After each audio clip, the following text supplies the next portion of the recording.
Haleluya, saudara, shalom, selamat pagi. Puji Tuhan, pagi hari ini saya dapat menyapa Anda. Kali ini tidak lagi dari tanah perjanjian, tidak lagi dari tanah Israel, tidak lagi dari Dubai. Saya sudah kembali ke Indonesia. Saat ini saya ada di Semarang. Saya ada di Semarang dalam rangka melayani ibadah penghiburan semalam, dan hari ini ibadah untuk melepaskan keberangkatan jenazah menuju ke Pati. Dan nanti di siang hari jam 10 kira-kira akan ada upacara pemakaman atas almarhumah Ibu Harlini atau Oma Harlini atau Mak Harlini, orang tua dari Pak Stefanus dan Ibu Funa. Mengucap syukur karena Tuhan memberikan anugerah, Tuhan memberikan kesanggupan sehingga dapat melayani pelayanan ini. Dari hari Senin yang lalu tutup peti dilayani oleh Bu Desi, lalu kemudian ibadah penghiburan hari Selasa dilayani oleh Bu Desi. Dan mengucap syukur karena kesempatan yang Tuhan berikan untuk melayani orang-orang yang Tuhan tempatkan di sekitar pelayanan kami. Dan mengucap syukur, doakan supaya perjalanan dari Semarang menuju ke Pati berjalan dengan lancar, demikian juga dengan semua proses upacara pemakaman juga disertai dan diberkati Tuhan. Kiranya semua boleh jadi untuk kemuliaan Tuhan. Juga untuk Pak Hendrianto yang setiap pagi ketika saya memimpin ibadah renungan AMD juga kemarin dipanggil oleh Tuhan juga pulang ke rumah Tuhan, dan nanti setelah pulang dari Pati saya akan mampir untuk mengunjungi keluarga dan mendoakan kiranya Tante Nini dan anak-anak Gladys dan saudara-saudara yang lain diberkati dan diberikan kekuatan dan penghiburan oleh Tuhan. Pak Hendrianto yang kita doakan setiap pagi sudah kembali ke rumah Tuhan. Doakan supaya dalam perjalanan kembali ke Jakarta juga disertai dan diberkati Tuhan. Hari ini saya akan melanjutkan apa yang sudah kita renungkan sebelumnya. Kita masih ada di Keluaran pasal 29. Kali ini saya akan membaca ayat 38C sampai ayat yang ke-45. Ayat yang terakhir kita akan selesaikan bagian ini, dan saya berdoa ini akan memberkati setiap kita. Mari kita berdoa. Tuhan, kami mengucap syukur untuk pagi hari ini. Kami bangun dengan kekuatan yang baru, dengan kesehatan yang sempurna yang datang daripada Tuhan. Mengucap syukur Tuhan untuk kekuatan dan anugerah-Mu yang selalu menyertai kami. Sepanjang hari ini kiranya diberkati Tuhan, disertai oleh Tuhan, diurapi oleh Tuhan, diberkati oleh Tuhan. Makasih Bapa, kami mengucap syukur di dalam nama Tuhan Yesus Kristus. Amin. Puji Tuhan. Saudara, saya akan bacakan Keluaran 29 ayat 38C sampai 45. Demikian firman Tuhan berkata, inilah yang harus kau olah di atas mezbah itu, 2 anak domba berumur setahun tetap tiap-tiap hari. Jadi yang diolah adalah 2 anak domba berumur setahun tetap tiap-tiap hari. Domba yang satu haruslah kau olah pada waktu pagi, dan domba yang lain kau olah pada waktu senja.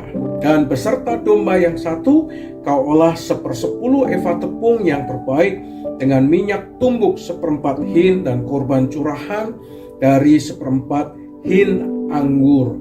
Domba yang lain haruslah kau olah pada waktu senja, sama seperti korban sajian dan korban curahannya pada waktu pagi. Haruslah engkau mengolahnya sebagai persembahan yang harum, suatu korban api-apian bagi Tuhan, suatu korban bakaran yang tetap di antara kamu turun-temurun di depan pintu kemah pertemuan di hadapan Tuhan. Sebab di sana aku akan bertemu dengan kamu. untuk berfirman kepadamu. Di sanalah aku akan bertemu dengan orang Israel, dan tempat itu akan dikuduskan oleh kemuliaanku. Aku akan menguduskan kemah pertemuan dan mezbah itu.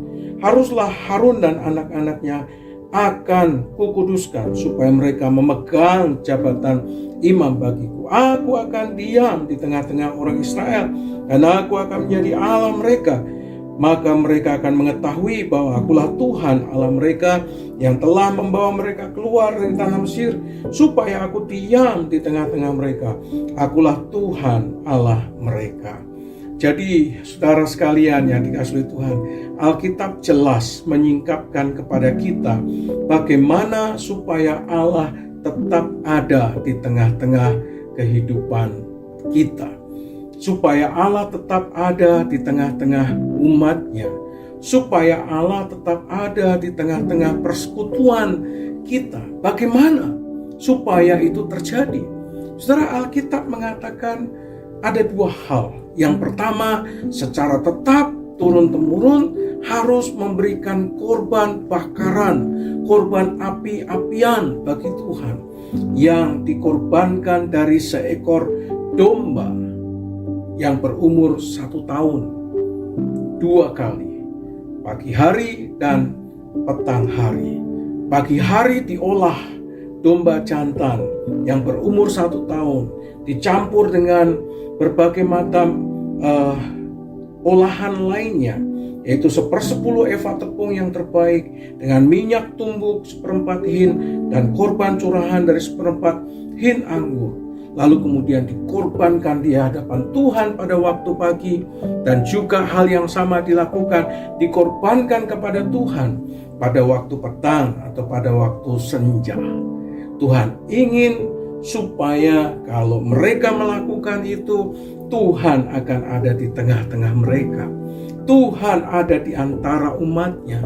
Tuhan ada di hadapan orang yang mengerjakannya, yang melakukannya, yaitu imam, yaitu orang yang secara khusus ditunjuk oleh Tuhan mempersembahkan korban pagi dan juga korban senja. Tujuannya apa? Supaya Allah tetap ada, diam di tengah-tengah umatnya. Jadi hal pertama, saudara, kalau saudara dan saya rindu Tuhan ada di dalam kehidupan kita, di dalam rumah tangga kita, di dalam persekutuan kita, di dalam gereja kita, maka bagian kita adalah memberikan korban bakaran tiap pagi dan korban bakaran tiap senja atau setiap sore. Saudara, seringkali kita menganggap bahwa saat teduh di pagi hari itu merupakan satu hal yang tidak penting. Itu menghambat perjalanan kita menuju kepada tempat pekerjaan lebih awal. Itu menghambat kita, mengurangi waktu kita, mengambil waktu kita. Saudara, tidak, saudara. Memberikan korban pada waktu pagi, sebelum kita melakukan segala sesuatu aktivitas kita, merupakan hal yang penting, karena itu membuat Tuhan hadir dalam hidup kita.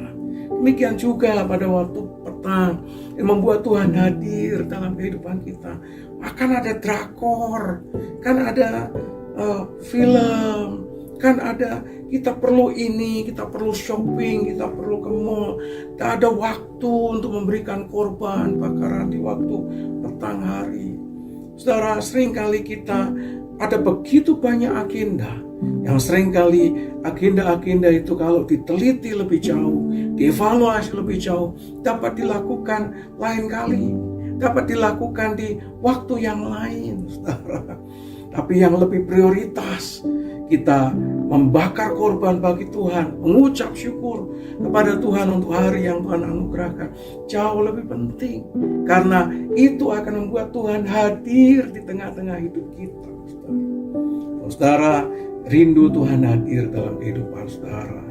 Mari saudara bangun, hadapkan korban-korban api-apian di hadapan Tuhan, supaya Tuhan hadir. Yang kedua, korban pagi dan korban petang itu menunjukkan bahwa saudara adalah umat Allah. Saudara dan saya adalah umat Allah. Saudara dan saya adalah milik Allah. Saudara, Apa bukti bahwa saudara dan saya adalah milik Allah? Bukan tanda batu seperti yang saya punya ini. Ini batu diambil dari Laut Galilea. Lalu di atasnya diukir, ditempatkan bintang Daud. Saya memilih ini karena diyakini bintang Daud adalah simbol kemenangan, simbol tidak pernah kalah, seperti Daud yang berperang tidak pernah kalah. Saudara, wujud dari kepemilikan kita sebagai milik Tuhan bukanlah simbol-simbol ini. Karena siapa saja bisa menggunakan ini. Siapa saja bisa menggunakan kalung salib, anting salib, gelang seperti yang saya punya ini. Ada salib Yerusalemnya, saudara. Wah, dia adalah milik Allah. Bukan. Saudara, tanda saudara dan saya adalah milik Allah. Umat Allah adalah ketika saudara dan saya mempersembahkan korban di hadapan Tuhan. Baik korban pagi maupun korban petang. Saudara mengucap syukur untuk segala hal, untuk segala perkara, untuk segala kehidupan yang kita lalui, yang saudara dan saya jalani. Sebagai wujud bahwa saudara dan saya adalah milik Allah, saudara harus membuktikan itu. Caranya bagaimana? Berikan korban api-apian kepada Tuhan. Berikan korban persembahan kepada Tuhan yang membuktikan bahwa saudara mengutamakan Tuhan, menempatkan Tuhan sebagai prioritas, menunjukkan bahwa saudara dan saya adalah milik Tuhan. Saudara, yang ketiga adalah dikatakan begini di ayat 45, aku akan diam di tengah-tengah orang Israel dan aku akan menjadi Allah mereka. Saudara, ketika saudara memberikan korban kepada Tuhan, saudara tidak memberikan korban kepada Allah-Allah yang lain, kepada ilah-ilah yang lain, itu menunjukkan bahwa saudara punya Allah, pencipta langit dan bumi dan segala isinya. Dia Allah Yehova, Allah Adonai, yang kita kenal di dalam nama Tuhan Yesus Kristus. Maka ketika kita memberikan korban hanya kepada Allah saja, maka Dia akan menjadi Allah kita. Dia akan menjadi Jehovah Rafa dalam hidup kita. Dia akan menjadi Jehovah Jireh dalam hidup kita. Dia akan menjadi El Shaddai dalam hidup kita. The God who is more than enough. Saudara, kalau saudara memberikan korban kepada Allah, maka Dia akan menjadi Allah saudara dan saya. Kalau Dia menjadi Allah dalam kehidupan kita, saudara dan saya, siapa yang dapat mengalahkannya? Tidak ada, saudara. Karena Dia pencipta langit dan bumi. Oleh karena itu, mari kita belajar untuk pagi kita datang kepada Tuhan mengucap syukur. Dan kalau malam kita datang kepada Tuhan, kita mengucap syukur. Dan itu membuktikan bahwa kita adalah umat Allah. Kita adalah miliknya. Yang kedua, itu akan membuat Allah hadir, diam di tengah-tengah kita. Dan yang ketiga, membuat Dia jadi Allah kita yang sesungguhnya. Dia akan memelihara hidup kita, akan memelihara hidup saudara dan saya. Amin. Amin. Belajar berikan korban yang terbaik kepada Tuhan, tetap turun-temurun.